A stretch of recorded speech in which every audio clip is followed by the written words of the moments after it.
Sometimes what your relationship really needs is a good laugh.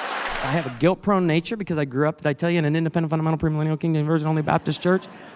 And so I was a mess, and I'll never forget one night my wife was in bed reading a book on how men think. It's not a real thick book. You can read it in about a night. And as she was reading this book, she was turning the pages, and I could tell she's getting more and more mad. And I'm sitting there going, oh, and I told her, I don't know for how many years, the problem with our marriage is you read too much. You'd stop reading, we'd have a better marriage. But I'll never forget her putting the book down, and she says, I'm going to ask you a question, Ted, and I need a serious answer.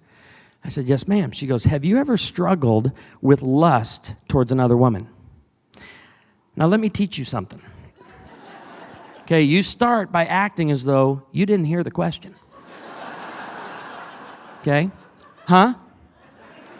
Have you ever struggled with lust towards another woman? Tactic 2, you act as though you didn't understand the question. What do you mean? Then I knew we were going there. She says, I'm going to tell you what, I have learned something about how men think, and she goes, no one ever taught me this. Again, she grew up in a home that taught her about purity, but not marriage. She goes, I didn't understand how guys thought, but I'm going to tell you this, Ted, I will be your only fantasy. And there's a Hebrew term for that. Do you know what the Hebrew term is, my friend? The Hebrew term is bow, bow, chicka, chicka, bow, bow. The Date Night Comedy Tour. It's live, spontaneous, and sometimes crazy. It's not your normal date night. Thursday, August 13th, Mission Community Church.